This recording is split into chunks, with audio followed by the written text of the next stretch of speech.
Olá, pessoal. Meu nome é Odilon Souza, eu sou mestre e especialista em ortodontia e eu dou aula em cursos de especialização em ortodontia há mais de 15 anos.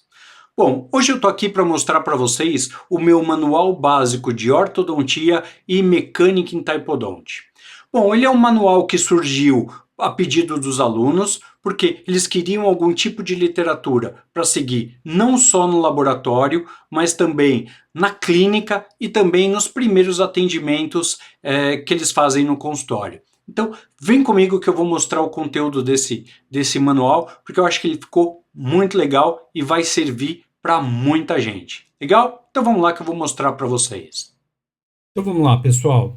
Olha só, como eu falei, né, o manual ele é um guia prático não só para estudante, né, para o pessoal que está fazendo o curso, mas também para quem está iniciando ali na carreira ou para quem já está muito tempo desatualizado, né, de repente tem algumas coisinhas aqui que a gente acha que é fundamental qualquer ortodontista saber.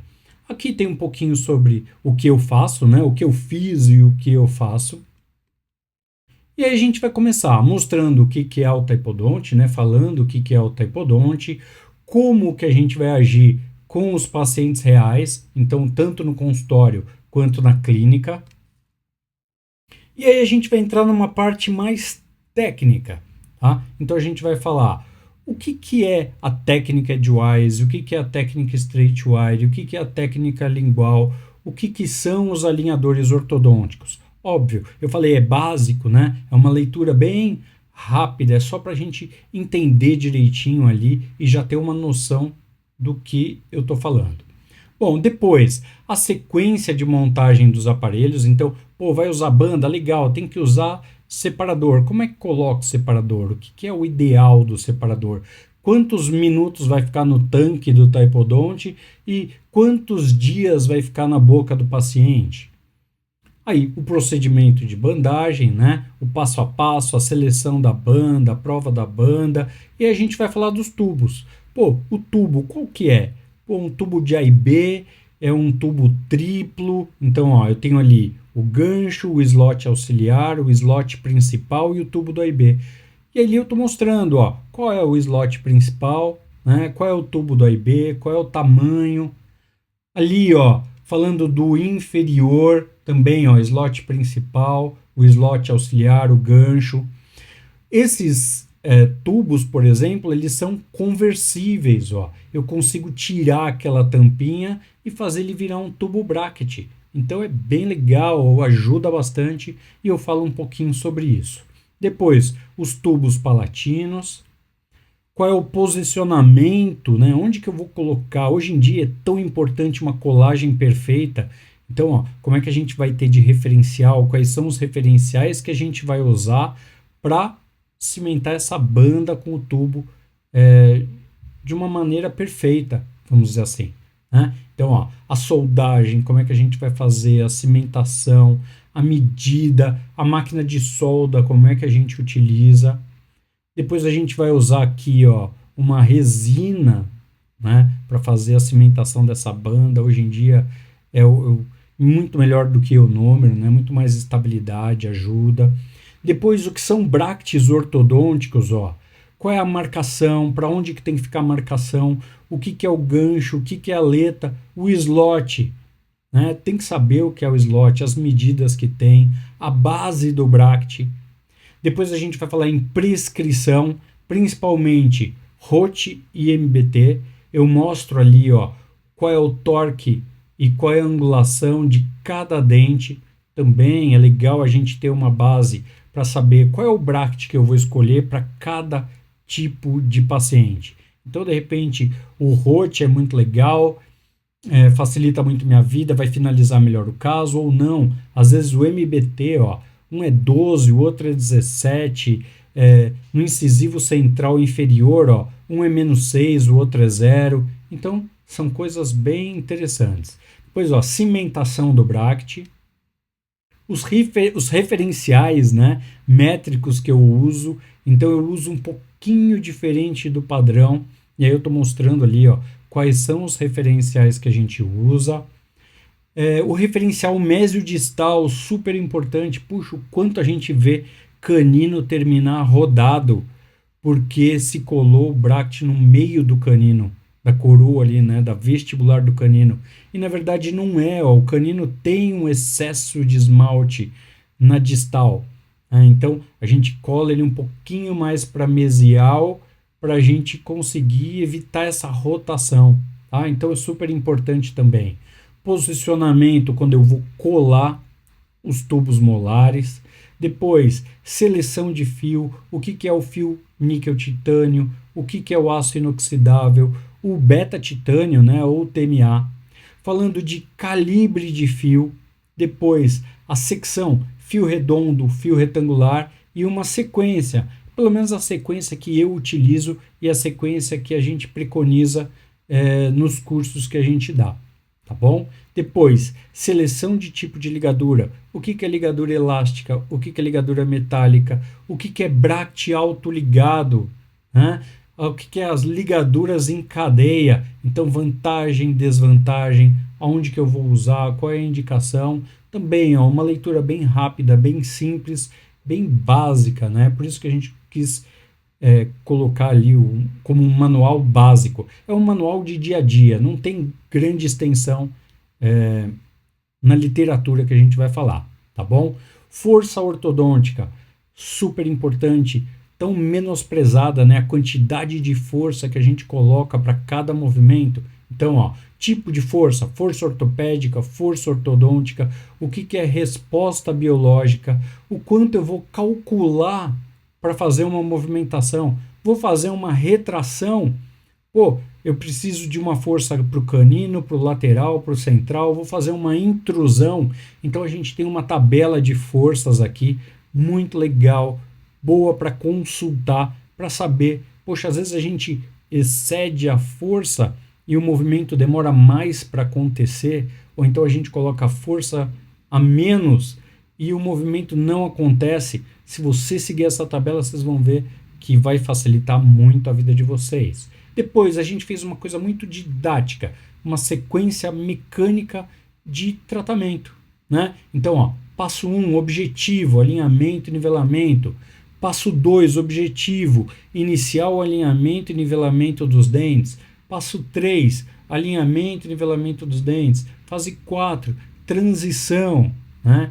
Fase 5, finalização ou mecânica.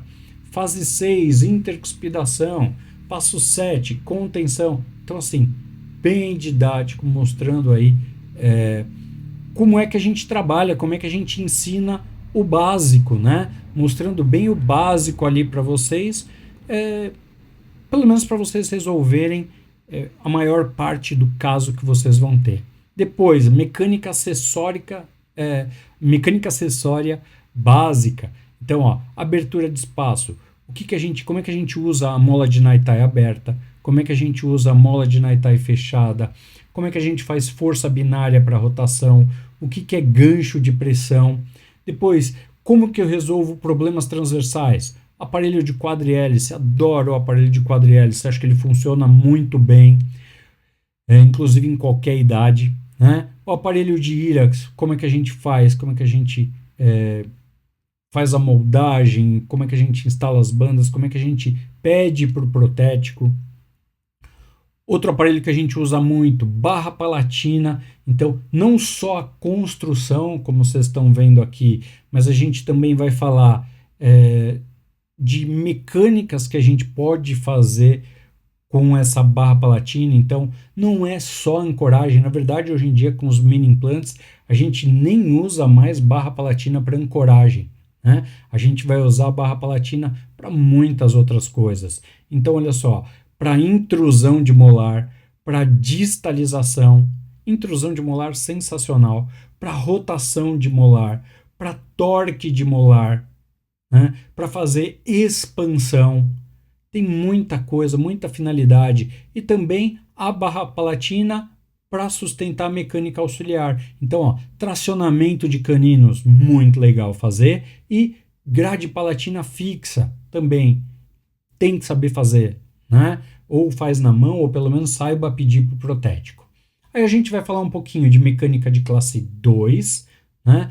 uma passada muito leve ali em diagnóstico, mas ali, ó, ensinando a usar elástico, né? Uma coisa que tanto aluno pergunta e a gente colocou aqui, ó. Então, ó, o tamanho e a força do elástico, explicando como é que a gente vai usar para cada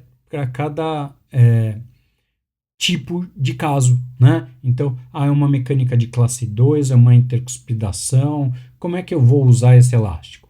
Tá aí, é bem facinho, tá bom? Depois, ó, o AIB, apesar de ser um aparelho ainda não, né? Apesar de ser um aparelho muito criticado, eu gosto muito, não existe um aparelho que solucione tão bem alguns tipos de maloclusão como o AIB. É ancoragem extrabucal, né? Rodar mandíbula, correção de classe 2, puxa, é tão importante e é um aparelho que está meio marginalizado, né? Muitas vezes por quê?